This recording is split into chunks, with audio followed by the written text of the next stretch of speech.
Matondo mokabino balandi wa biso banso na kati ya TV Lolaka ya Ngulusi Kimbangu. TV oyo ezali TV ya bankoko na biso o tobelelaka bango o tosalaki effort ke tobelelaka kombo bankoko na biso ya solo banda to banda esala pe sengo mingi na bankoko na biso wana toyebi yango toza fier na yango que Ngulusi Kimbangu aussi est fier de moi, fier de nous, fier de Papa Maforo Malala.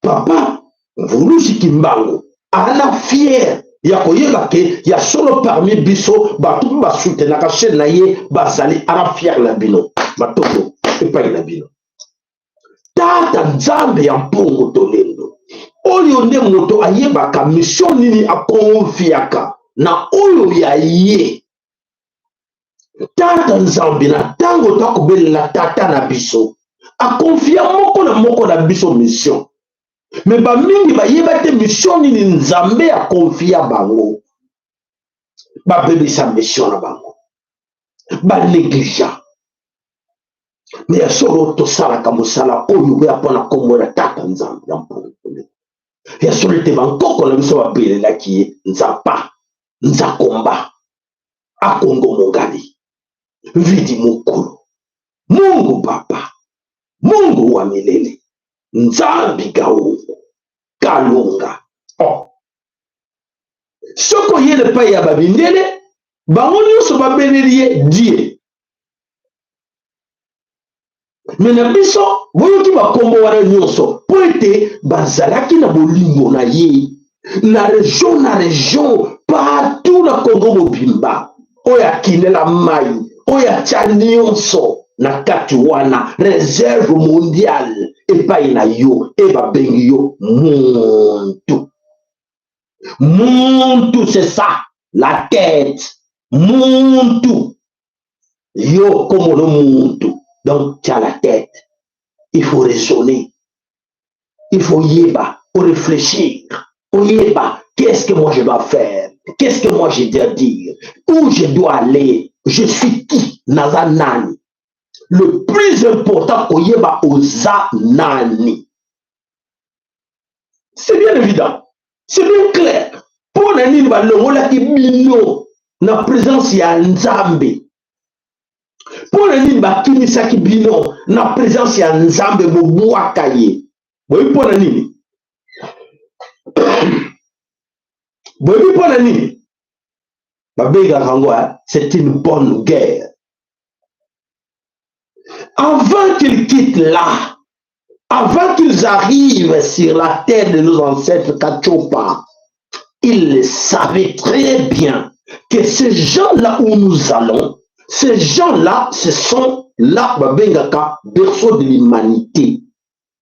Et ces gens sont plus spirituels que nous. Nous, on n'a pas la spiritualité. Ce sont ces gens-là, Bakolo Nango. Mais, mais tokobungisa bango tokobosilisa bango nzambe na bango et ils ont mis tout en pratique en œuvre pour ete babosanisa biso balongola badéracine biso na culture na biso badéracine biso na badivinité na biso badéracine biso na bankoko na biso C'est une bonne guerre. Qu'est-ce qu'ils ont fait pour y arriver? Ah bien, c'est une bonne guerre. Qu'est-ce qu'ils ont fait? Il faut se partager dans l'enseignement, en commençant par l'éducation. Oui, il faut créer des écoles. Il faut créer des églises. Et dans ces écoles, dans ces églises, nous allons leur enseigner ce que nous venons avec. Tout le monde, on a culture leur dire que oui, on nous amène la civilisation. Voici la civilisation. Tout ce que vos ancêtres faisaient, et ça qui n'importe quoi. C'est du satanisme. Et nous voici là, banana, biso banzambe la bino. Voici, biso ba modèle na bino. Nous sommes vos modèles. Ah, bino mindele. Ah oui, nous sommes vos modèles. Mais ah, mindele. Arrêtez. Alors, mes chers amis, ces gens n'ont pas arrêté là. Et depuis là, bah, comme ils sont aliénés mental, ne pas comprendre, bah, ils sont importés. Bah, longo les biso va déraciner biso na bakoko bon benga bakoko na bino bandoki baba ndoki bon meke ko approcher bangote bino sambela bon bon mikeko ya Marie yo chapelet ango go benga kaye akoya bon ba livre yo bon Saint Matthieu Saint Philippe Saint Baye Saint Boy bo senga kande bango oya bino wana baza ba diabolo. C'est ce qu'on appelle l'aliénation. Aliéner Bissot et rendre Bissot faible parce qu'on doit réfléchir 2 fois pour savoir qu'est-ce qu'ils ont enseigné. Oh, la catéchisme, je vous salue Marie, plein de grâce. Plein de grâce. Tu perds ton temps à chercher ce qu'on t'a emporté. Et voilà. Les résultats, c'est ce que nous vivons aujourd'hui. Les résultats, nous avons des antivaleurs. Le résultat est là. Nous avons des évêques, des pasteurs, des bishops, des millions d'églises. Les États-Unis, nous sommes pays, mais vous nous voici toujours pauvres. Et les gens, nous avons des bissotés, nous avons des bissotés, nous avons aussi sa église.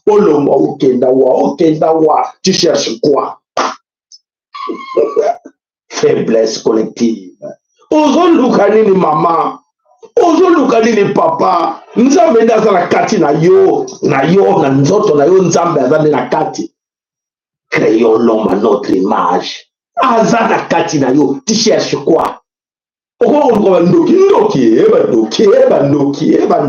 Faiblesse collective, aliénation mentale. Tu es limité. Moi, s'en sortir, ça fait pas mal.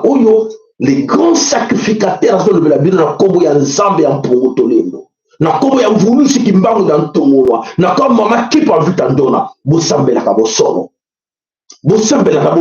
bokozwa resultat ya nzambe akoya akolakisa bino po aza na kati na yo koluka yerte aza na kati no na nzoto na yo oza nzambe ya moke parce que là lolenge na ye oyo balobela yo wana tanga verset boye okobona verset ba contradiction akendaki na village boye les ancêtres et bancêtre wana oyo bango babelaka bancêtre na bango bino baza kono bancêtre na bango mais bino bancêtre na bino bondima bancêtre na bino te bainvente basola lokuta oyo bakosi bino histoire lokuta mpo bokroire na bancêtre oyo bakomi na livre na baexista te pour le babungisa wana bancêtre na yo pour te balakisa yo kete il faut ndima na bancêtre oyo ya biso ya mindele mpo bango baza basaint ya bino baza basatan badiabolo bandoki omituna teke donc ntango na bino bakoko na nga banoir bandoki donc ntango na bakoma mpe ndoki ko vis-à-vis ya bana na nga mpo kape na kokoma koko donc ntango na kokoma mpe ndoki ko bometunaka te bamama bometuna te me papa pasteur papa bishop papa nani lelo lobaka ke bakoko na baya ndoki nga mpe na kokoma mpe koko bana na nga baloba koko ndoki nga mpe na kozala mpe ndoki te otunela so bapesa réponse te soba te yo te kaka bawa matondolo bakere na bino matondolo balike na bino nzamba pambola bino nzamba pambola bino ya solo kosoutenir chaîne na biso oyo toyaka na bomoto toyaka kolakisa moko na biso touti wapi tokokende wapi. Toana besoin de soutien na bino, toana besoin ya contribution na bino. Ekosala, ezokosala musala, ekosala musala. Contribution na numéro to mona moko na bino kosala akolanda émission lelo, to mona partie la lobby ndeko na ngai ya to komona to ko mona ba kombo ya bato ba ko contribuer la chaîne la biso poete ezali na intérêt ya biso nyonso ko soutenir chaîne le poete nyonso ba bakango na pitando ya mukete et ya mushaka mosusu ezali entre biso to la posali sungi na bino to tiki numéro ezotala boy. Donc c'est pour votre intérêt, bon notez très bien, moko le gabe na sutato na ngate, nyonso yango yo soutenir chaîne na biso. Matondo epai na bino nzamba pambola bino. Voilà bande ko nzamba pambola bino na mosalo to ko sala ezali mosala na ye ya problème to sala mais aussi rapé ba contribution na bino poete mosala et salama ndenge sengeli salama poete sengeli to futa ba internet sengeli to futa nyonso poete bobamba. Esengeli ndenge wana. Allez, toki, totia la bilan élément. Les solutions du terrorisme là, ce n'est pas seulement l'arsenal de guerre, les fusils, les bombes, les grenades, c'est surtout la tradition. C'est surtout la tradition.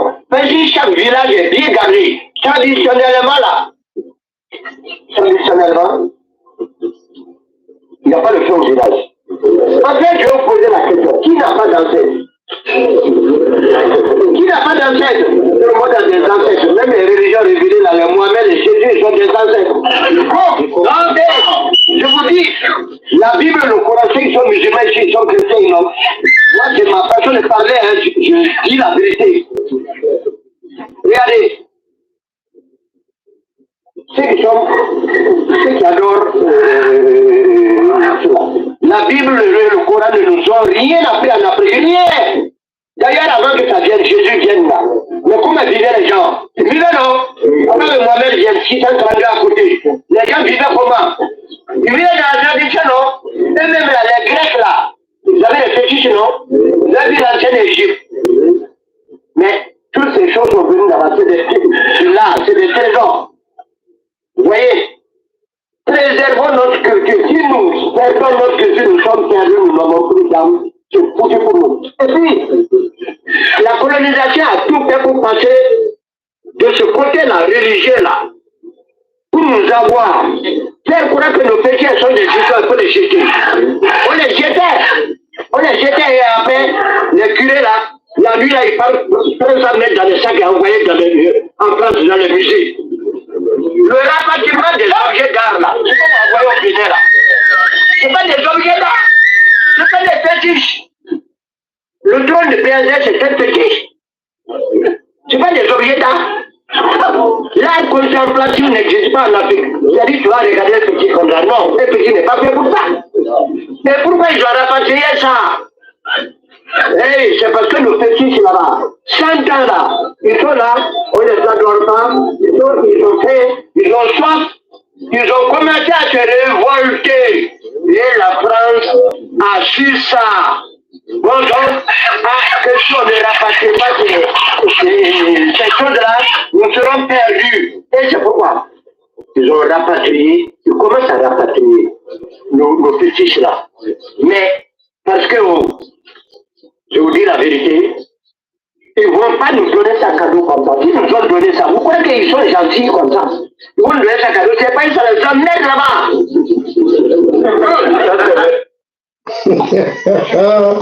Voilà, mes chers amis, ça les emmerde là-bas. Alors, voilà, c'est la puissance. Vous savez que, nous sommes encore qu'on a besoin de faire ça pour ça là. Il y a un Vatican ça là, et ça là.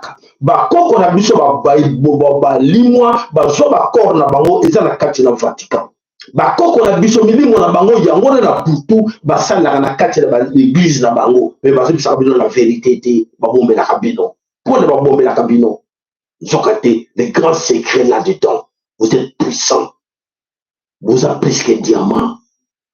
Vous avez banana Nzambe. Nzambe nous a donné tout.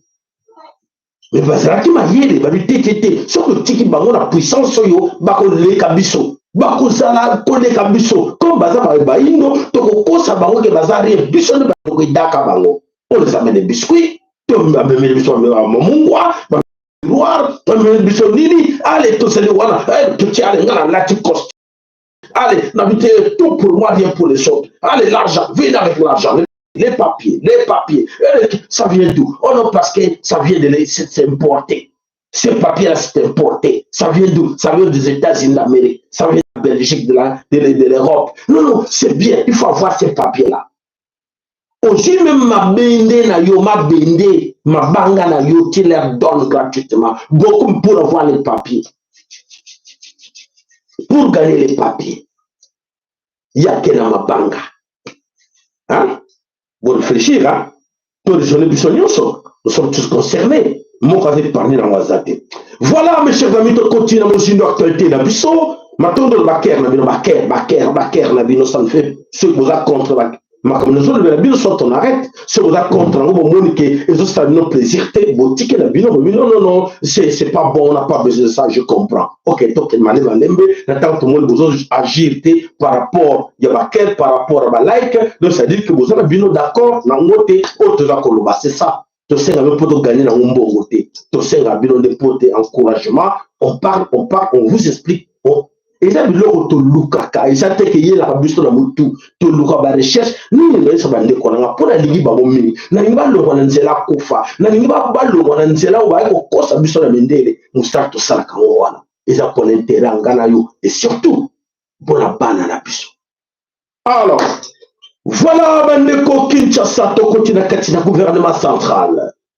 Bah, le voilà, le coton à l'homme français, na bango, les doutes profite à l'accusé. Vous voyez le français, vous voyez le français, les doutes profitent à l'accusé. Avec ça. L'accusé, c'est qui? On a profité de la doute. Doute, il y en a, il y a eu. Comme vous en avez doute, on doit douter de tout ce que nous disons là. Et voilà, l'accusé profite que non, ils ont des doutes, ils sont encore ignorants. Est-ce que tu crois qu'ils vont accepter tout ce qu'il lui dit là? Non, on va les traiter de menteurs, on va les traiter comme l'autre, la Kabemba, aïe, les sous-sous, qu'on distribution anti-valeur, tout trop qui peut être. Alors, voilà comme on dit, les doutes profitent à l'accusé, Félix profite. N'a doute Nabino, Félix a profité parce que Félix aujourd'hui c'est un grand accusé ou à quoi les Canabato Sambisaye pour la Koyeba. Pourquoi sommes-nous arrivés là? Pourquoi guerre oscillaté? Pourquoi complicité naïe? Pourquoi silence naïe? Pourquoi les Tutsis sont là? Il nous a promis de boulonner ces Tutsis, mais les Tutsis sont là. Ils ont un gouvernement parallèle. Et voilà, qu'est-ce qui ne va pas? Voilà. Le monde nous observe. Mokili, il va aller la bisso. Mokili, comment est-ce que les Congolais vont agir par rapport à ça? Oh, mais il a nommé qui? Il a nommé qui? Un touti à la tête de la banque. Ah, banque centrale. Un touti, 100% touti. Bah, yébi. Tu sais, nous avons photo dans la banque. Tu as photo dans la banque, communauté touti. Comment sommes-nous arrivés là? Que Félix a nommé touti à cause de vos doutes. À cause de ma doute Nabino, à cause de l'ignorance Nabino. Et voilà, le bureau parallèle de Chilombo, le bureau parallèle de Denis Nyankero fonctionne à cause de vos doutes, des hésitations. Et est-ce qu'à zone loba solo, est-ce qu'à zone loba te, et pour avoir contre frère Nanga Kassayen, avoir contre Ndekonanga Moulouba. Non, c'est là où il profite. Vous avez compris? Et alors, tant les autres nous observent, tant que nous sommes à la biso, tu vas porter la ngana yo. Ah, ngana tala maman Sylvie, ngana tala maman Ndeko Chancho, ngana tala papa Widi, ngana tala maman Bijou, maman Bijou pas tala papa Sala, maman Bijou tala papa Kayenga, maman papa Kayenga tala papa Willy, non maman Marie. C'est ça notre grand problème. Il faut tout bien madango. Bah, nous commençons à la biso, toko tala la biso, nana kosala. Oui, qui va faire quoi? Nana kosala. Et ya kosala te, tout tika ba kosala te, Et ba Congolais te, ba Congolais ba motema mabe. Yiko na muso ba lobi, ba Congolais ba motema mabe. Ba ko lokate, ba tele makate. Yo lobi ako lokate, wala be kuna lobi. Yepe na Kinshasa lobi ndenge moko. To ko talana. Nyonso wana, ezo profiter na nani, ezo profiter na ba tuti. Ezo profiter na ba occidentaux. Ba ko mona biso ba bololé en 21e siècle et à l'ère du verso. Et ça, gravissime. C'est terrible.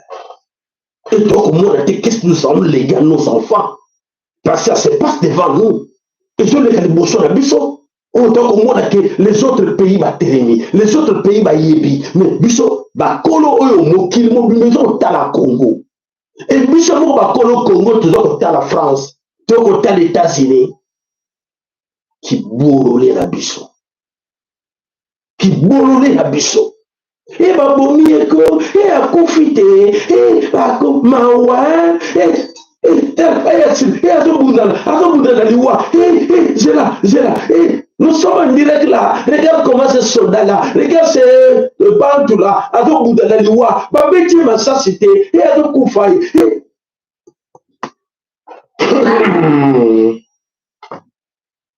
devant Zambé, ouais, qu'elle a bien le lingue na ye. Ouais, le bac est bien au bas ye bana na ye. Ces comportements là, ces mentalités autosalango. Vous pensez que vous avez dit votre bana na nzambe ba benga yo monde. To désolé de ba tata maman to désolé biso moko. To komi bodi kamoni. To tuna, to komi na niveau oyo comment, to komi là comment. Qui sont à la base que comment là nous sommes arrivés aujourd'hui, tant qu'on cancer, tant qu'on lukaka ennemi ailleurs, nous sommes catés biso moko, tant qu'on facilité ennemi pour ennemi à diriger biso. Ennemi a très risé, à diriger biso, à tirer au kuna, à tirer au kuna, to beta na masasi, à tirer au kuna, à tirer au kuna, to finganaka, à tirer au kuna, à tirer au kuna, to bundaka, ya zotala, après c'est minduke kuna, après c'est minduke kuna, allez vous, après vous, allez, bobo mana, je suis là. Ayebi, bozaba nani. Ayebi kazo pesa kada na nzambe. Po avec bino bozali bana na nzambe. Bozali bana na nzambe. Bozali kola batuti te. Bino mbantu muntu oza mwana na nzambe.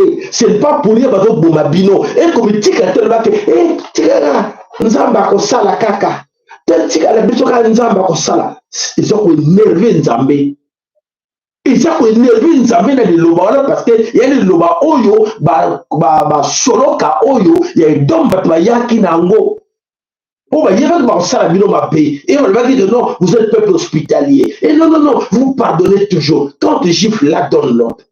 C'est bah il y a qui ba enseigner qui bino pour ba que ba ko ma bino ba ça la bino ma paix et enseignement après ça qui bino bo tiens en pratique bo ça la on le côté.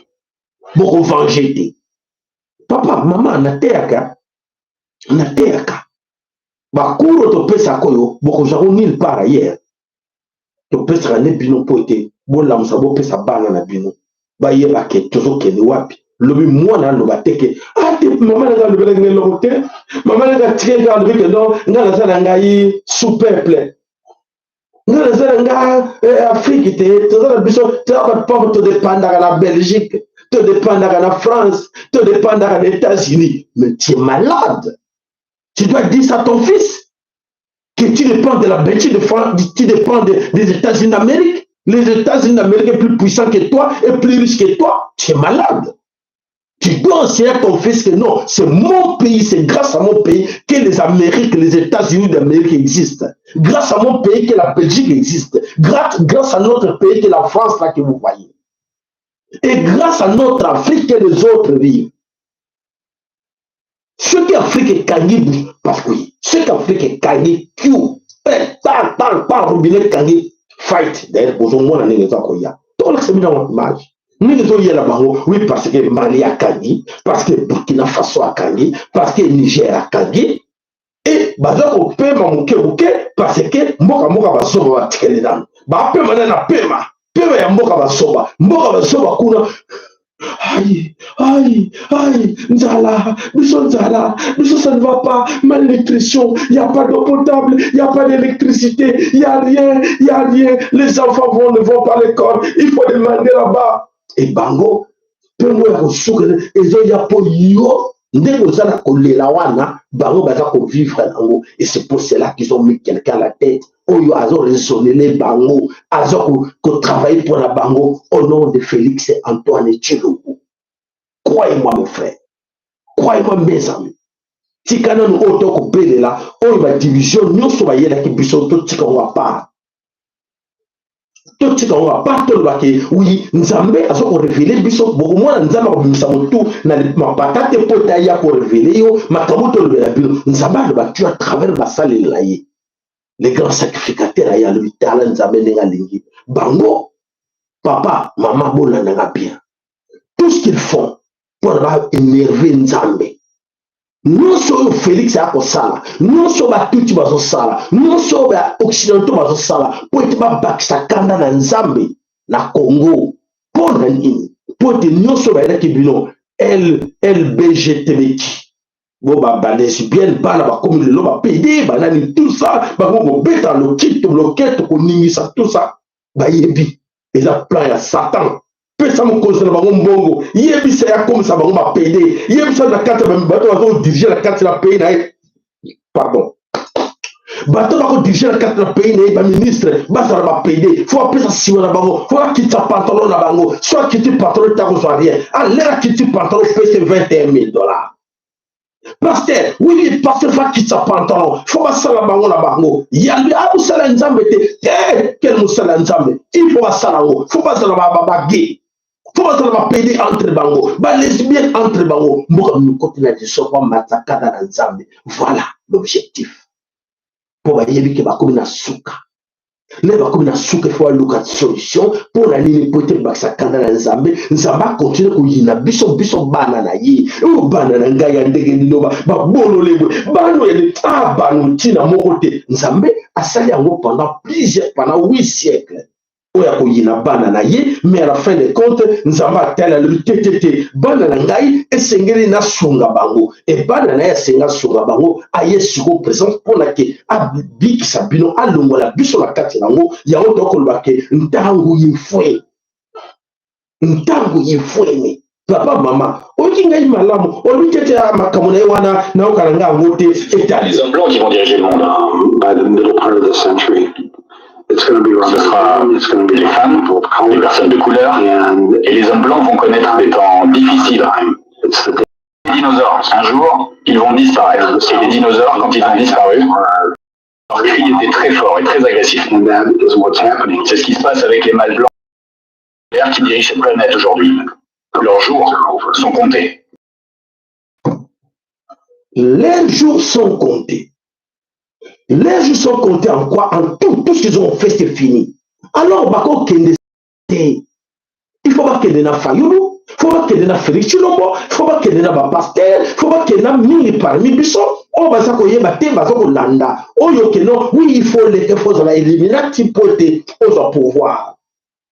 Il faut au bon moment sortir un sacrifice na kata libota na yo bana no komba bisengi yo bimana mama na yo bimana leki na yo mwasi bimana ndeko na yo et wana nzoka te bango ba bina plan na bango que Nzambe na bango akosilika pona ngo. Ne vous en faites pas. Malheur à ceux qui n'ont jamais compris depuis qu'on a commencé à enseigner à malheur na bango. Nzambe mbalo akolanda wote.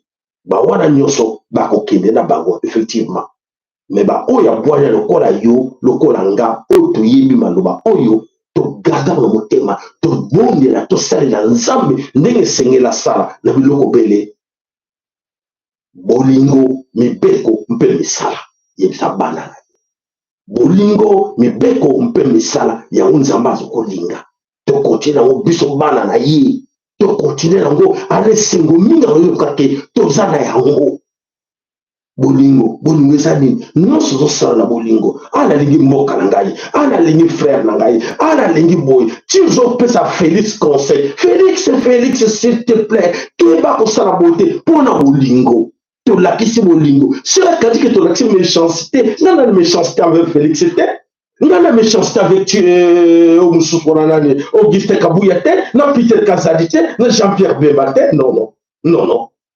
Non non méchanceté na fait na failloté na mositoté quoi. Bazini bazini ni oyanga moko propre. Bazini chemise na nga zo ya cheto la moi singa na bango terre. Tozowela nde Congo po bango basala mabe na Congo nga na soa ndeko na bandeko bolanda mentalite bolanda batuti te oza bakolo babele wana voilà le tout moto bundaka nga na bango bo bakomprena ke eza malamu bo bakomprena te bakanisa ke wi nga na yi na ye nazaka na jaloux na ye nazaka na haine na ye non c'est faux. Congo tala bana bazonyokola tala bamama bakomi koteka bilamba bakomi koteka nzoto para tala bana banyokoma tala mai ya potable sete bakomi kolala esika mona na baniei bakomi kolia niei epai ezoleka kuna ye mwana te ozo bazolesa ye awa niei eza koleka kuna na bato basala baza komelaka masanga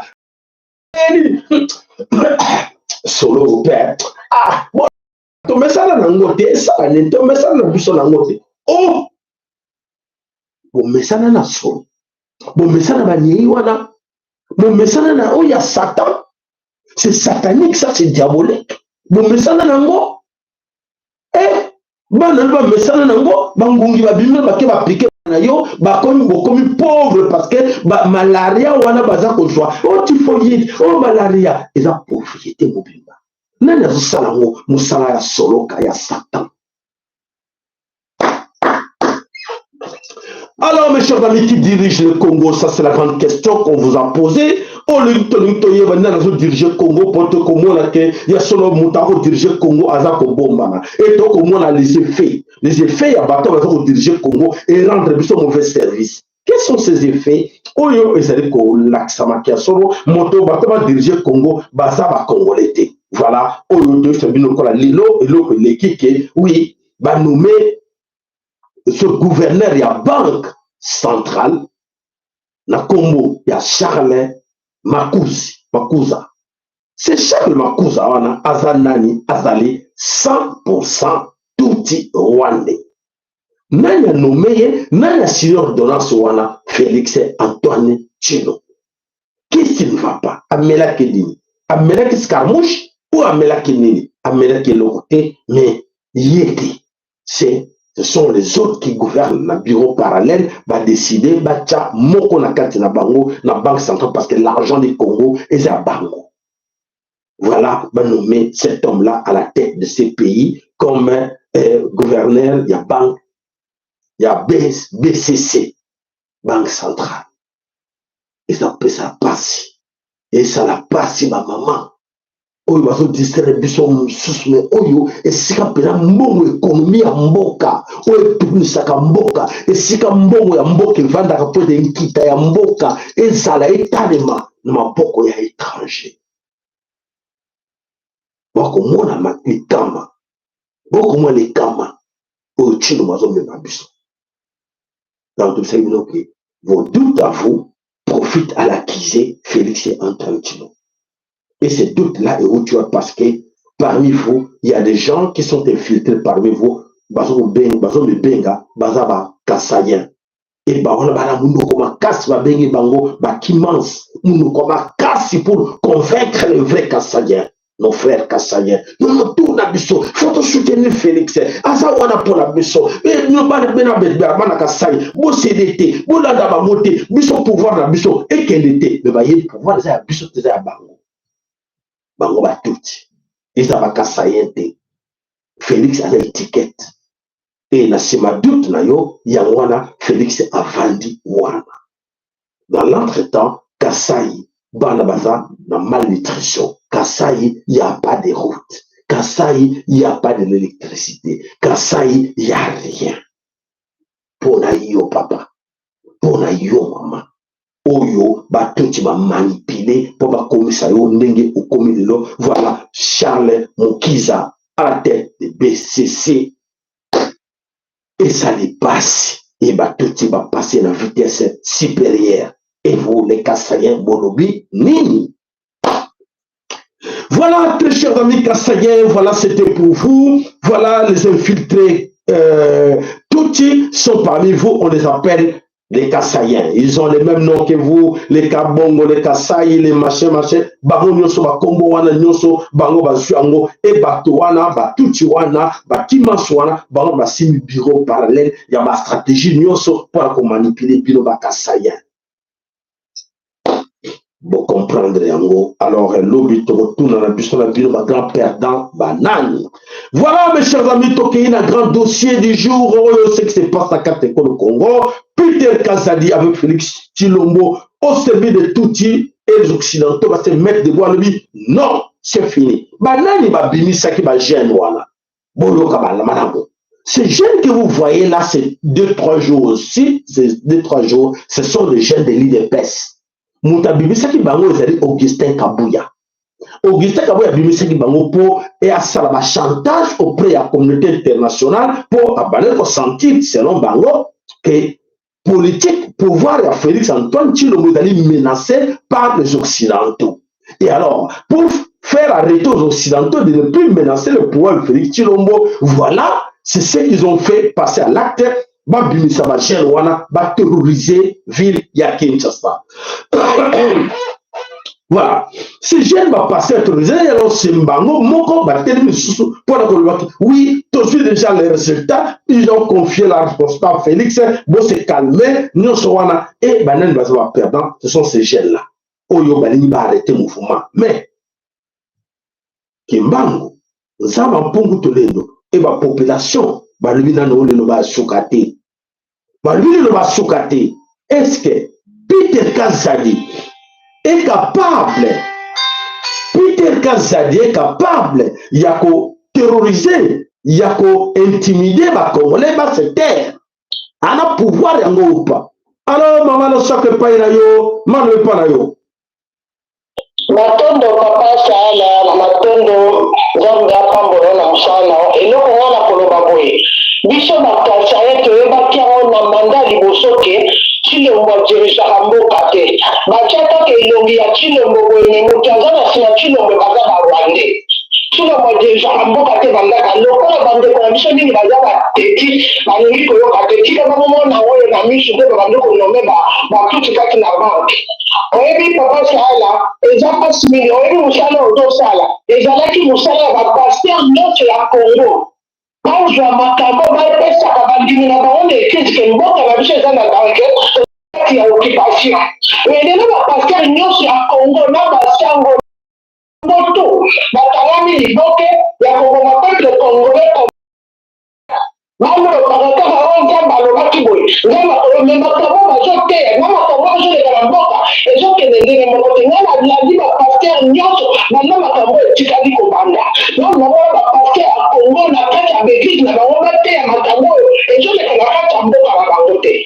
Mais papa eza pasi oyo ozoloba lelo ke lobi soki Congo etangwami bapaster wana nyonso bakende koluka mboka nini bango bakende koteya oyo bango bazoyela biso bakotala lisusu na mabela Congo te po bayeba na bamusicien na bango tu baza komplisa makambo oyo bakobima bakende koluka mboka nini bango bakofanda po basalaka boso bana po esala makata na mboka moko te.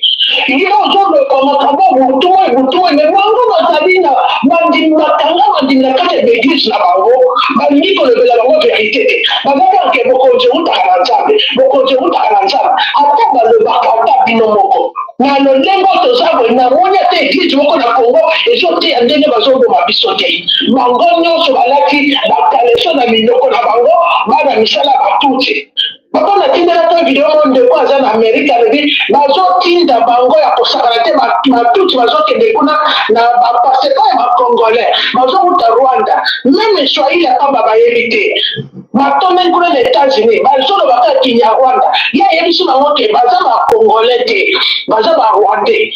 Pombiso soko yebi ata Swahili te folo balingana mais Kinyarwanda na bakongolais badi mukoloni les États-Unis kuna batondani ebele complice na bamikonzi ya États-Unis mais bayebaka oke mabele ya Congo eza ya biso nzambo apesa biso mabele aza ya kolala te aza kotala tokozwa mabele na kimbango ekozonga me bango bakoluka bamboka bakokende matondo mingi papa na poka lelo matondo moma la contribution na yo matondo sama pombo la yo Voilà les recommandations au Congo. Peter Kazadi et Félix Chilomo, nommés par les Tutsi Rwandais qui gagnent. Nous savons tous. Jean-Pierre Bemba, nommé par Ouganda, Museveni. Nous savons tous. Alors, bateau union sur bazar de 4 bateaux dirigés pour voir les 4 au Congo. La plupart, bazali bateau nommés par les gouvernements parallèles de Tutsi. Oyo, et ça ne dit jamais, n'a beaucoup de tennis ni en kéro. Alors, nous, on attend quoi? Nous attendons quoi de bozo zelani na bango tozo zelani na batwana basala extra pour na yonanga ke toyeba ke oui pour na intérêt na biso na bele ko Congo voilà bande ko na biso basali bande ko bozo ko zela ba ko utela bino wapi ntango tako baka bande ko to bine na biso ba tout à l'heure non yo do tarangai papa sala lubini et papa sala lubi a lubi ko mungo bozo ka ukate papa sala lubi mungo bozo ka uka yo do sala nini na place yo na par na yo contribution de les années. Il y a pas ça la lobby. Attends, tu vas voir ton lobby peut te dire qu'on le attends, moi, il y a une contribution. Moi, la bino, batte belé, bon, d'accord, biso, bon, tchakate, pour mettre en cara. Mais bon, dis-moi que donc, celui papa ça la va nous que, papa ça la, tant qu'on monte, papa ça la, tant qu'on monte, ce qui ont le but biso de la capitale moyenne, ah ben, yo foutait le courant balaboni, on foutait la chaîne en courant balaboni. On fout internet malaboni pour la chaîne. Ce que nous avons moyen de 5 millions de salaire pour te bander comme mingi. On va savoir le salaire au biso. On va savoir le salaire ma bécouto. Pour nous rendre un mauvais service, nous gagner 10, 15, 20 000 par mois. Nana pesa bango Denis a futa bango Félix a futa bango mon kuna comme mindela va futa bango comme distribuer mais on va toujours donner la vérité pour les c'est donc tu vois mais ça y est tu peux savoir comment tu peux savoir remerciement à combien de personnes mais 20 rien mais tant que ça va centaines ma chaîne ou ma vidéo sur que 10 000 toujours ta vidéo sur le bateau mais bateau là tout pour bénéficier de l'information va passer pour aller pour ma belle Congo alors matondo la bino nyonso nzamba pambola ba oyo nyonso tozana bango longo nzamba sunga biso po ete ya solo makambo ta komona lobby esila na bele ko Congo mais ko sila ngo moko te dans l'air nzamba zo permettre biso to bimisaka ba vérité po ete yonanga to comprendre que ma bele wona za ya biso et zo sengela ngala yo to bundela ngo comme il faut botikela nga mokote po eza nga mokote botikela nga mokote biso nyonso biso na bino yo soko moni moyo lo besate yo mutu aza ko ba songaye soko moni ke yo moyo o tambola te mutu aza ko tambola yo pese do ndeko yo tambola kene ko pese kene ko tiela nga kona c'est ça non matondo toi utilise pour martyriser le peuple congolais lui sont fournis par l'OTAN. Il y a le Rwanda. Les armes que Tshisekedi utilise pour combattre le M23 lui sont fournies par la même organisation de l'OTAN à travers la France, la Belgique et tout ça. Si vous m'écoutez bien, ça veut dire que la guerre qui a lieu actuellement au Congo est organisée par l'OTAN. À travers ces deux choucous que sont d'un côté Kagame et le M23 et de l'autre Félix Tshisekedi et son gouvernement fanatique. Je recommence une deuxième fois. Je suis fatigué des mensonges. Mbemba, le grand joueur Mbemba et ses camarades, il faut qu'ils sachent que leur pays est attaqué avec la complicité de leurs propres dirigeants. Parce que Tshisekedi Félix sait très bien que les mercenaires français qui assurent sa sécurité au nom de la France-Afrique sont les alliés du Rwanda de Kagame qui soutiennent le M23 et que la guerre entre le M23 et l'armée congolaise est entretenue à la fois par l'armée congolaise et par le M23, c'est-à-dire et par le Rwanda d'un côté et de l'autre côté les fils et les nègres du Congo qui savent tous que c'est une guerre qui a été structurellement conçue par l'OTAN dans le but de pouvoir toujours exploiter et piller le Congo.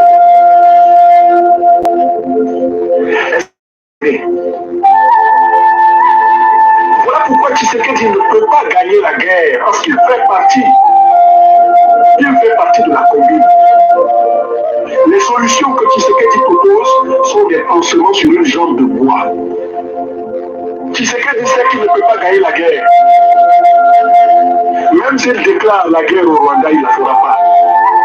Parce qu'il a les mêmes pareils que le Rwanda. Écrivez ça sur la vidéo. Merci. Voilà, mes chers amis, pour les amis qui se trompent là, la monnaie vidéo moko et à circuler, quelqu'un vous dit qu'on a acheté des armes, nous allons nous battre, ne vous en faites pas. Pour les gens qui accusent Félix Antoine Tshilombo, vous allez voir ce qui va arriver. Félix va attaquer. Mais Félix ne veut pas attaquer comme ça, parce qu'il évite à ce qu'il y ait des troubles dans la région. Mais les troubles, combien de fois nous allons voir des troubles dans la région? Les troubles sont là depuis plus de 30 ans, mon frère. Vous voulez mentir aux gens comme ça, comment? Depuis plus de 30 ans que nous avons les troubles. Et vous demandez que non, Félix, comme il est là, il ne veut pas faire ces bandes comme ça. On partage mes vidéos, il y a ce monsieur-là, oui, parce qu'ils sont toujours eux. Parce qu'il est payé, on les paye 20 000 pour distraire les Congolais. Non, Félix est patient, hein. Il est là, il observe. Il ne peut pas attaquer comme ça parce qu'il évite que le sang écoule. Le sang des Congolais. Nous pleurons plus de 18 millions de Congolais, non? C'est Félix qui me tourne pour 18 millions de Congolais et Bakoufa.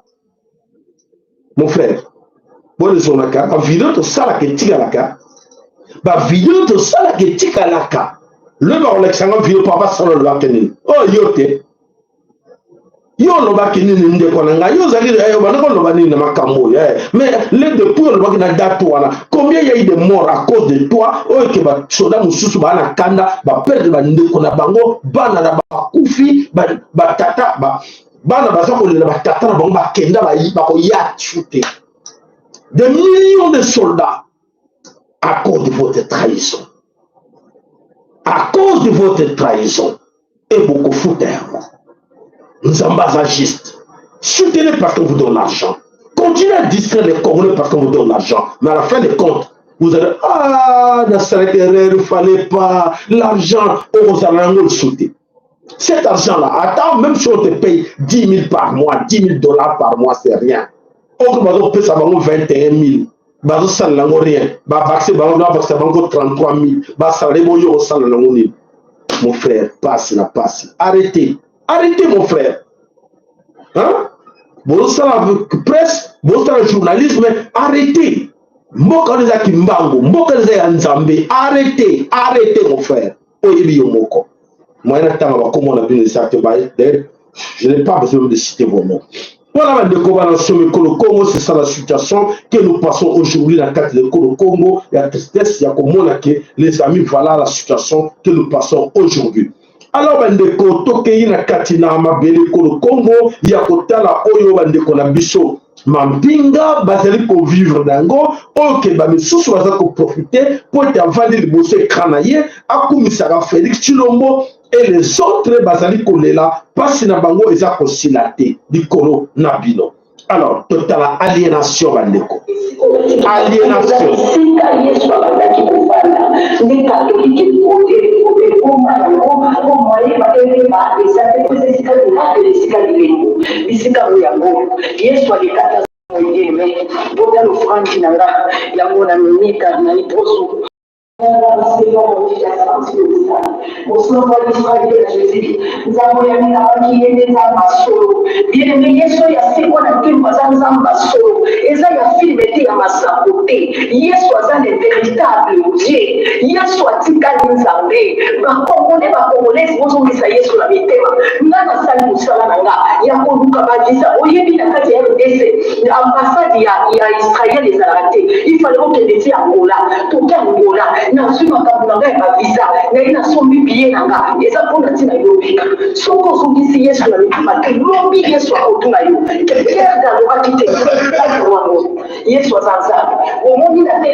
maman za wapi? On Israël wapi? On mboka ya Yesu. Mboka ya Yesu Israël wapi ale? Yesu akabota bakika. Pour Israël wana ezalaki te ebandi na 1948. Yesu ngoyo ke kotala kuna abota bakika mama. Mama tozo mama pasteur oke koloba kuna ke yo oke koluka ba po comme ça bato wana yo le banga cha Yesu motema no ya Israël. Abota bakika. Azalaki kan akomaki wana mboka wana eza mboka ya bato baboto na tango eza mboka ezalaki wana te avant 1945 ezalaki te okoba na 1948 koba 1948 nde basali mboka wana ebongo Yesu oyo tokoluka kuna azalaki mokoloni akende kokomela wana aliénation.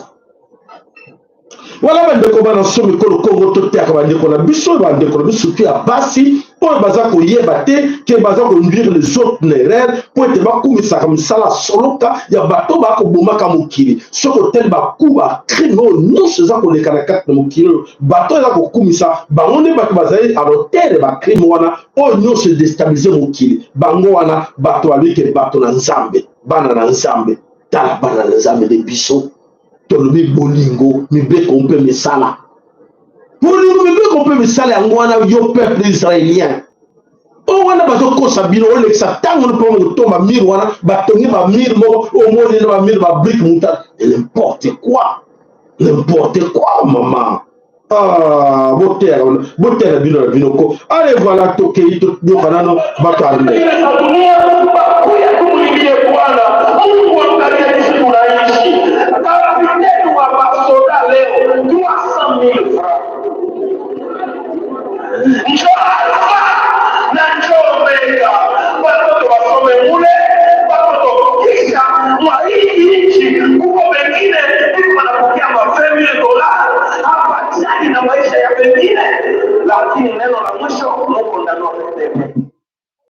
Voilà, soda zali kolela capitaine ba soda mais ba soda ba boza ba bolule bozo la pour la place publique Saka soda de la kate yo le libo mo sina ko sala nini ndako soda yo le libo mo sina ya ko sala nini po yo le like non soda zo ko gagner kaka soki ndego le wana soki 30,000 et 300,000 francs congolais et bon yo za ko lela ka soda muto sola agir hors de mal donné on dit maté kuna pe bande kono kuna pe na basoda na kati ngunda kuna pe baza ko lela ka peke kuna ça ne va pas et bon yo koloba nini toke na kati na Nord Kivu ya solo makambo kotala o nyonso za ko leka na kati na Nord Kivu toko yoka kia solo bande ko ebele ba comprendre ngo ke makambo za ko leka mabe tola kama kanuna so comprendre ça fait mal les choses ça passe na motema watu watondi na koma bakomi lokona sardine na hivi ke soki l'autorité ne se réfléchir nini pe na hivi ke soki basoda oyo basana ngoma tope ba général ngo basaba ba tete na hivi ke soki mongo wana bosoli ekome na bino wapi bosome na malédiction na bana na bino na basi na bino ebele yango kwa bato batondi na goma soki lelo flake koyi na soki tuna nanu pe na soki tuna nanu na Congolais soki flake koyi zela wana ya kimungu za bloke wokokine na wapi oye msarani biso wokokine na wapi na hivi tu soki mafio wana eske kome makasola nyo sola basala ngomi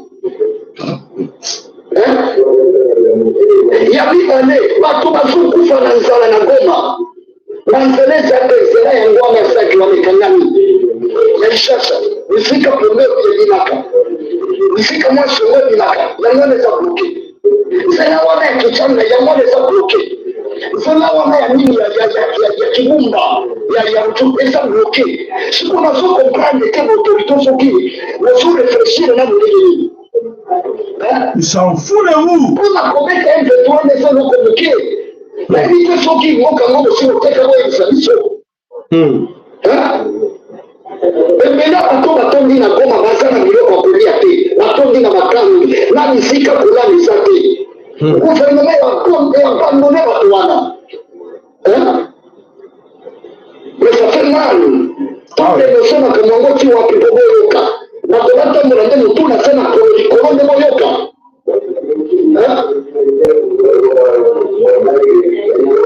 eza na bamama mosusu bazokima na sakela mama eza 75 80 akimi mwana oyo azalaki kobatela ayebi te bisika azali mama akwei na nzela akufi wana nike aisha 7 8 9 10 nazokolangana na nzela ayebi te bisika mama nakili me bino bozofanda na Kinshasa bozotambola na bamituka climatize bozolia bashawama bozomela bashampagne vraiment zandalimisa bino vraiment bino mpe bino batraite oyo bozotrahir peuple congolais mabota na bino ezala moti tous les traîtres oyo andi ngongo ya Rwanda mpona kosopona kimere congolais moto wana azala motiki na 7e génération na ye jusqu'à quand kozala esclave ya batuchi na rwandais le travail na bango bana 30 ans bozwi nini afrene awa nabokotaki na bango napesaki bino nini na sembe mpe botravail na bango napesaki bino nini 1 2012 nasalaki trahison napesaki bino nini Rwanda nde ezorishire kaka na matière mboka na bino kama $500,000 bakopesa yo okone nango mpe kofinga me bana no bakozala wapi oyo azala moto ya koyoka mato. Voilà, bandeko bana sobe kolo Congo, ça fait vraiment très mal. Yakoyoka biloko boyeke bandeko ba ko lelaka pour être ya solo quelque part que na Kinshasa gouvernement central et boy nango ko yoka po nango bazana bango ba complice ya makambo nyonso oyo ezali koleka na kati na mabele kolo Congo. Bango esengeli balia na bango ba mbela na bango na basi na bango na bana na bango ça suffit pour na bango les restes élevé bango rien, ils s'en foutent de vous. Alors tokei na mboka sake ce matin ezakini. Salut les amis. Hapa ni Sake. Leo tunakuwa le 13, mardi le 13 février 2024. Hapa Mungu marathon na tuko deja Sake. Inakuwa 5h54. Tuko Sake tulilalawi ya ile kulikuwa na insécurité. Mais gloire à Dieu, tunashukuru Mungu kuona tunaona mapambazuko. Tuko tungali tunaambia kila mtu iko magari tunashutana kwa kidogo mkazi. Naona kama mla tunatoka na kumsikiti. Merci. Voilà, Sake ce matin, calme Zalaki, pour être solo bande qu'on a biso oyo nyonso batelemaki. Sake nous nous portons bien. La cité est contrôlée par nos forces royalistes et les Wazalendo. Voilà la situation de Sake. Sake n'est pas tombé entre les mains de l'ennemi. Nous continuons avec la suite. Et on vous donnera la suite dans quelques temps. Donc, c'était seulement le panique qui a causé le débordement de la population et nos voyants soldats qui étaient en ligne de feu. Voilà que le crépitement a commencé derrière les dos. C'est ainsi que tout le monde a été obligé de crépitiser et ça a été aux aguets. Mais la cité est toujours sous nos contrôles. L'ennemi n'a pas failli arriver à Sake. Sake se porte mieux. Merci. Donc, voilà, Sake est sous contrôle de nos chers amis Wazalendo. Wazalendo, bazali ko contrôler toujours Sake. Alors, Wazalendo bazali ko contrôler Sake et alors toko yokana ndenge nini oyo ezali koleka kuna. Bolanda. Bolanda ya solo bandeko situation eza kuna. Bonjour, papa.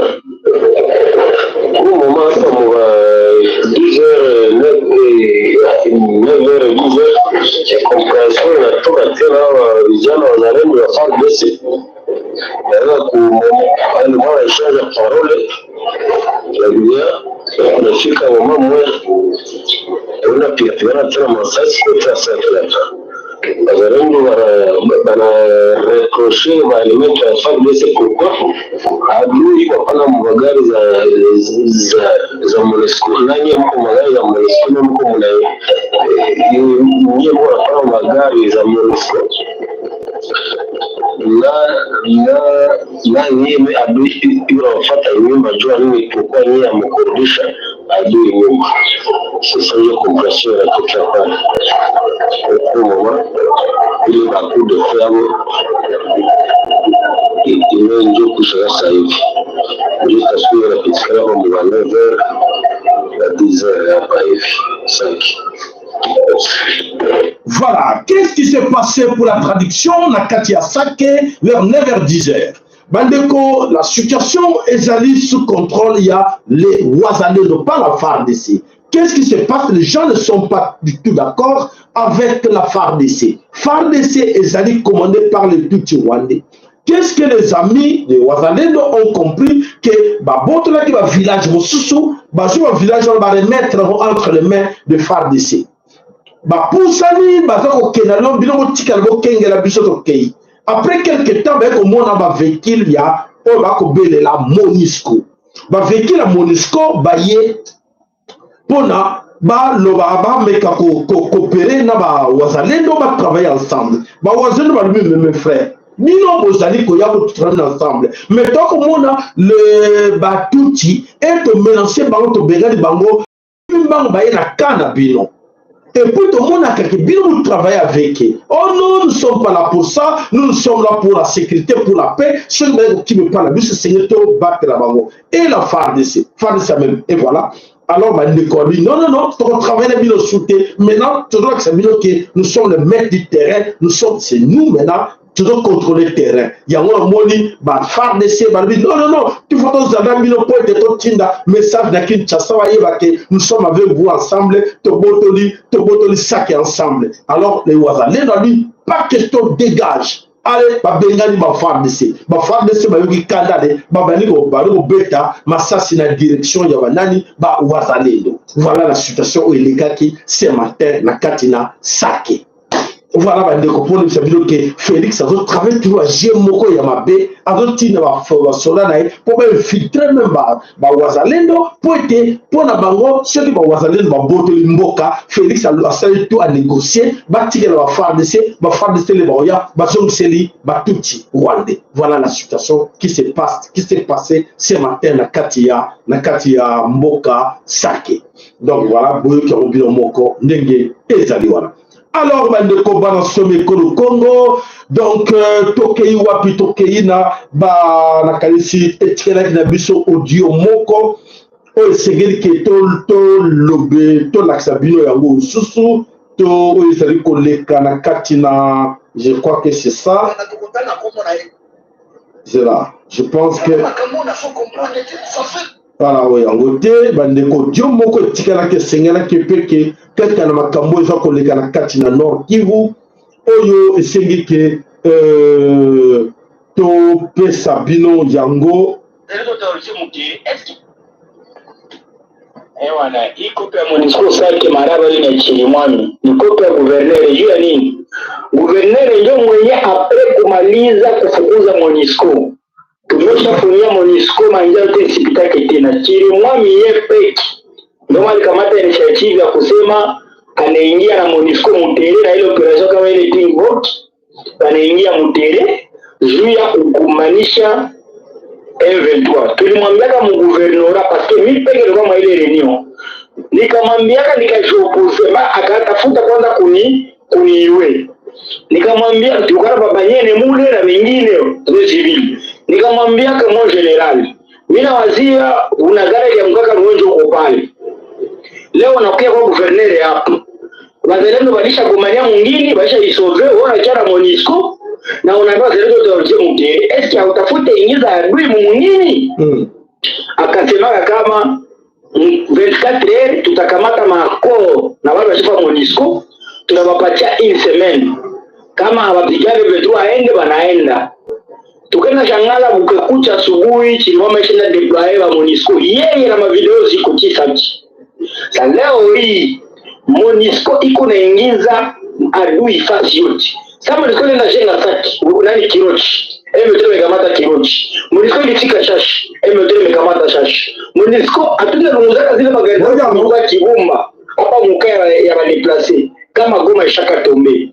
Hata mimi nawaambia mimi kama gouverneur alisha porte connaissance kwa milita ba mingi. Mimi nawaambia kama na sisi sharibu yetu mwana Rukivu saa hii ni Chirimwami. Ni Chirimwami ndio sharibu yetu na sisi sasa hii mwa province. Parce que gouverneur vraiment si comprendre aenjo MONUSCO iko naingiza badui vile na wako napatia mafadhili za pata pale. Donc kama tukamate de setu ame tuko tuna problème. Vraiment tuko na problème mimi kwa waziri kwa naomba kuorganiser tu marche moja hivi. Voilà, il n'y a pas de marche organisée, il faut se battre.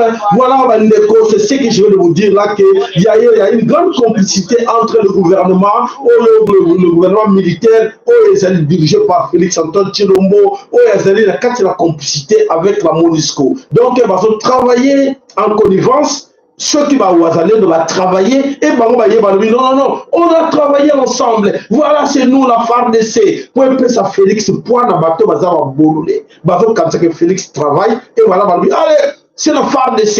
Et allez, nous avons FARDC. FARDC, ils allaient complices dans MONUSCO. On va travailler pour les Tutsis rwandais. Voilà la situation. Donc, d'ici Nicolas Zakoya, je vous assure et je sais que est bombardé parce que c'est que les insultes vont comprendre quel est le rôle que Félix Antoine est en train de jouer dans cette histoire. Donc, a joué double G, donc de l'autre côté, il est avec Kigali. C'est clair, mes chers amis. Les frontières sont ouvertes. Frontière Kota Obini Ofele, Bozana conflit dans Moka Rwanda. Il y a le à la mode Scarmouche n'a pas attaqué Rwanda. Et pour les n'a une frontière d'Angote. Pour les n'a une Rwanda et empêcher les militaires rwandais, Bakota Po Yak de Kota Kuna. Kota Kuna a que de attaquer Rwanda et les soldats rwandais. Il faut être malade. Il faut être malade. Pour parler à quoi ça n'a saqué, parler de Goma, et tandis que Bounagan est toujours entre les mains de Tutsi. Même où elle a quatre coups entre les mains de Tutsi. Bon, expliquez Bissoni. Dans quelle langue il faut encore vous expliquer pour comprendre la situation?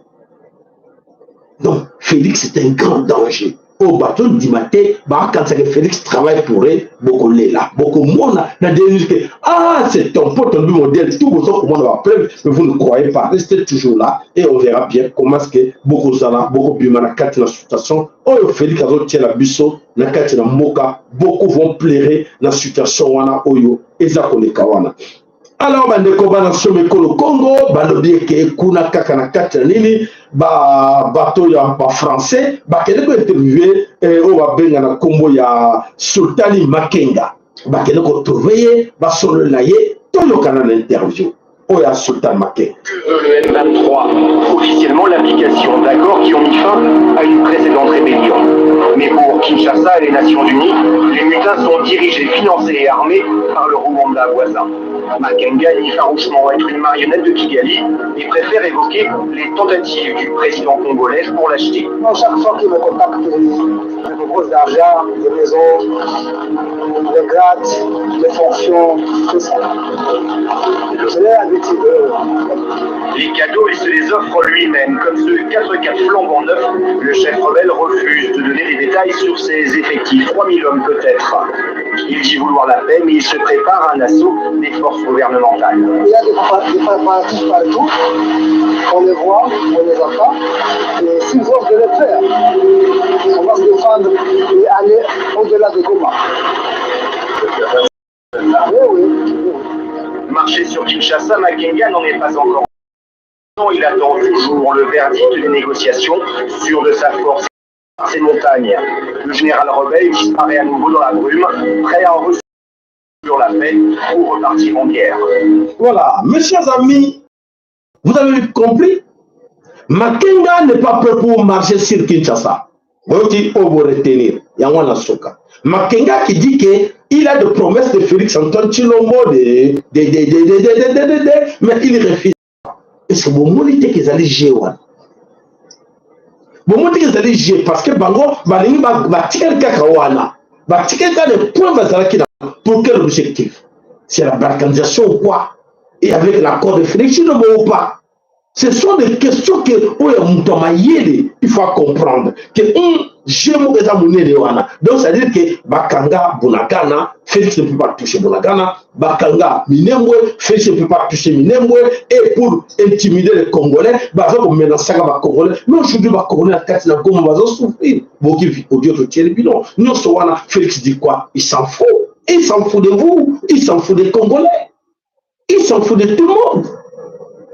Combien de facteurs pour bien comprendre la situation? Et Bande Kebele, Bazako comprendre. Voilà, nous tous les bino, on a la quantité, mingi écouter à Bango pour comprendre les jeux de votre gars là, quel est ce jeu là qu'il est en train de jouer. Nous avons qu'il y a pour tourner, il y a Zako Yebate. Tokei Wapi, Tokei na l'autre coin, il y a monde.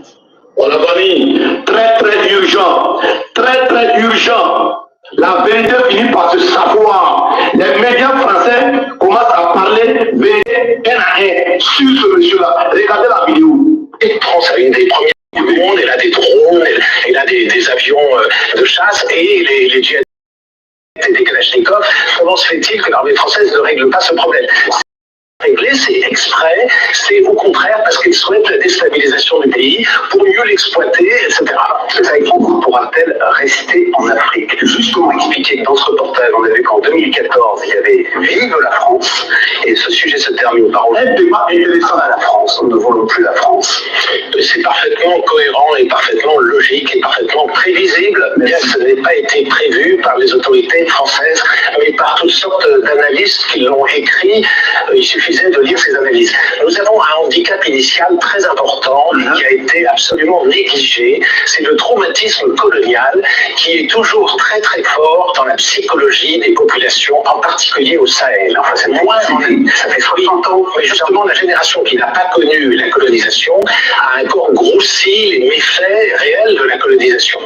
Donc il y a un traumatisme. C'est une humiliation avant tout. C'est une question de humiliation. Oui. Et pourquoi ce ressenti colonial, il va crescendo, vous me dites? Oui, quelle chanson il ressort? Le ressort fondamental, c'est l'humiliation et c'est le fait que les pays ne se sont pas développés après la colonisation.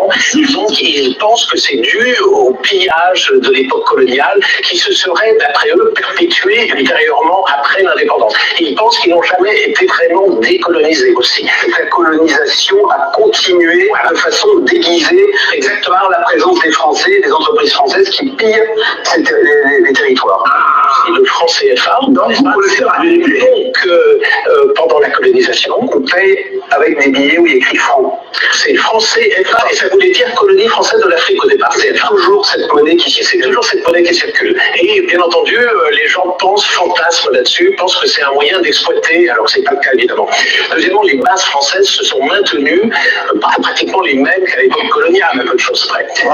Troisièmement, il y a eu quand même des injonctions et des ingérences répétées depuis la fin de la colonie. En pratique, ça n'a jamais cessé. On voit bien encore dans les derniers discours de Macron l'importance de rétablir la démocratie au Niger, alors qu'il n'y a pas du tout évidemment le même genre de discours en Russie, en Chine, en Arabie Saoudite. Voilà, au pays les hommes intègres, comment est-ce qu'ils voient les choses bougent de l'autre côté, mais nous sommes là en train de rêver encore que les autres vont travailler dans la place Nabiso, alors c'est pitiable parce que les gens ne comprennent rien. La situation est très critique. Nakati na Congo, bato baza na kati na Congo, baza koyeba te que il est temps que chacun de nous ameka atelema pote to meka ko modifier bâtir na biso pote ya soso na ba distraction à Tshilombo avec ses amis et cause à la passe. Voilà. Relative à l'ultimatum que nous avons donné aux forces françaises de quitter le territoire tchadien. En date du 28 septembre 2023, il vous souviendra, les membres de l'Alliance panafricaine Umoja Toumaï avaient dans un communiqué de presse demander le démantèlement des bases militaires françaises installées au Tchad dans un délai n'excédant pas 3 mois. L'annulation de tous les accords coloniaux entre la France et le Tchad, ainsi que l'arrêt de toutes les manœuvres de la diplomatie française à l'égard des membres de l'opposition libre. Au terme de ce délai, nous avons le regret des opinions publiques nationales et internationales que non seulement ces bases militaires françaises n'ont pas été démantelées, mais qu'elles se sont renforcées par les troupes qui se retrouvent au Tchad en plan de transit, apparemment dans l'objectif de se déployer dans des bases secondaires en construction, y compris vers Ngouri, entre le Tchad et le Niger. Contrairement aux déclarations officielles des autorités françaises. En outre, nous regrettons que les manœuvres et intimidations à l'égard des institutions et des panafricanistes tchadiens continuent dans le mépris des mouvements de rejet fondamentalement et profondément citoyens.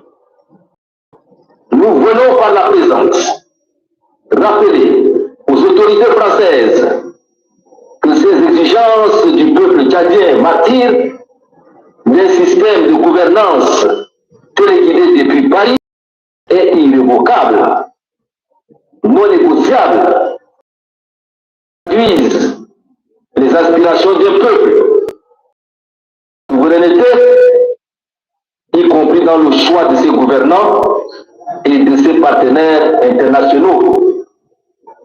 Par conséquent, nous informons par la présence les autorités françaises que l'ultimatum prenant fin ce 28 décembre 2023, le peuple tchadien entamera à partir de ce jour, et ce, sur l'ensemble du territoire national, les actions multiformes jusqu'au départ de ces troupes françaises et tiendront pour responsables les autorités françaises de tout ce qui adviendra. Nous appelons nos plus hautes autorités et nos forces de défense et de sécurité à se ranger du côté du peuple martyr du Tchad et à ne pas se laisser utiliser par le système colonial qui a esclavagisé, déporté et enlevé la dignité à nos ancêtres. Voilà. Alors, mes chers amis, alors en écoutant tout ce qui se passe au pays de Sahel, on voit que vraiment que tout ça, tout ce qui est dernier. Tout ce qui est dernier, ok, le monde domine sur nous. Les autres, ils dominent sur Bissau, sur l'hôtel à Kinshasa, sur l'hôtel à Congo, plein. L'ambassade, ni plein. Tout ça, le problème dans Rwanda. L'ambassade de Rwanda est là. Est-ce que le pays vraiment d'être dirigé comme ça que vous avez le problème dans Rwanda, l'ambassadeur à Zawana, frontière dans Rwanda, et c'est ça normal. Mais mes chers, tout le soleil, le corps là-bas, s'il vous plaît. Tout ça, il y a un tout ça, comme on a quand nous, comme on a les cas. Mais tout le soleil, et c'est normal vraiment que frontière dans Rwanda, dans Ouganda, et que ça vous fait à ce moment-là, au besoin qu'à la moindre escarmouche, tu l'as. Désolé, quoi. Désolé, papa. Ils ont quitté ça, ma belle sauce, pas boule. Ils ont fini ça, ma belle, tu l'as pas pour le monde entier. En écoutant les Ivoiriens, en écoutant tout ce monde Camerounais, les autres, mais les Congos, ils ont fait en Afrique. Congo, ils ont fait en Afrique parce que Congo, ils ont poumon, Congo, ils ont dit qu'il y a Afrique. Tant que Congo, ils ont une souveraineté, Afrique, ils ont la souveraineté. C'est les Congo. Les Congo, en gros, tu as la matière à 4 pays. Tu as la matière à 4 pays, bah, là, dans papier. Bah, là, dans papier à Mindele. Ils ont passé tout le bateau, tout le bas. Tokoloba, botidele bisata bato 1000 bokotinda. Ba figa ndenge ba dingi, on s'en fout. Nous, c'est les kambo ya mabele. On est là pour les kambo mabele. Tokoloba, pona mabele koloko. Tokoloba. Boya bolo ba to occupé bino titu tokoloba mabele. Bino boya ba tout bozo ça non passe parce que biso so bungela mabele la biso. Ceux qui boza na ngote aller chercher là où ba eko même la bino mindele bo tuna ba ba ou soit qui bino wapi. Bazak bino pour vous amener là, aller déranger nos amis routes du Rwanda. D'ailleurs, ce n'est pas chez vous. Le Rwanda, ce n'est pas chez vous là. Quittez le Rwanda, ce n'est pas chez vous. Voilà la situation. Bamitelengano, peuple noir, bazan mitelengano, bazan ko ebate par où aller. Hey, Congo, eko Sanzabino. Je vous assure, Congo eko Sanzabino. C'est là où vous allez voir la grandeur Yakimbangu. C'est là où vous allez voir la grandeur et Nzambo avec que Congo a un jardin de Denaï, Obo Bobomi Bananaï, Obo Sakane na Bananaï. Vous allez voir, vous allez pleurer. D'ailleurs, votre ami Zelensky, où il est là maintenant? Zelensky, regarde comment il a fait avec l'Ukraine. Hein? Vous avez vu ça, non? On vous disait quoi? Voilà, ben de comment on se met le Congo, ça va pas la moko la bino, il y a toujours qu'on recommande bino, tant qu'on sait la bino. De temps en temps, n'oubliez pas de regarder nos émissions OLK. De temps en temps, partagez. Tozawana Bino, n'oubliez pas, notre numéro de compte est là pour soutien à Bino. Et qu'on a un grand plaisir de voir que parmi Bino, Bandeko, Oyo, Balinga Kachen, Abisso, Oyo, Bakoko, Sepela, va contribuer. Voilà, le numéro de compte est là. Iban Nabiso yango wana et wana na sende ta numéro shift ou big ya numéro ya banque Nabiso. Merci la contribution moko na bino oyo ba sepela kana chaîne Nabiso o ba sepela kana makambo nyos saba chichpo na bino. Merci pour votre contribution. Zambia Pambola, moko na bino. Voilà, merci. Matondo pay na yo mama na biso analusa kweno, matondo pay na yo papa na biso Willy na mama na biso Marie na Katina Dallas. Matondo pay na yo papa na biso Emmanuel Yeko, matondo pay na yo papa na biso Willy Kaenga, matondo epai na yo papa na biso Makangu, matondo epai na papa na biso Biavanga Landu ladi, matondo epai ya yo ndeko na biso Zola, matondo epai na yo mama na biso Tete, mama ya armée nationale du peuple Congo, matondo mama Bijou Kizinga, matondo mama na biso Espérance, matondo epai na bino nyonso oyo bo mesana ko sunga chaîne na biso. N'oubliez pas Nzambe apambola bino vraiment matondo epai na bino esika bozwami na mabota na bino papa na biso koko bukechu amo losako matondo pe epai na yo papa France Mitodi, matondo losako epai na yo mbuta na biso MKN losako matondo epai na yo matondo epai na bino nyonso tokutani bongo na suite na lobby pona émission na biso Nzambe apambola moko na bino tobi bongo ingeta ibobo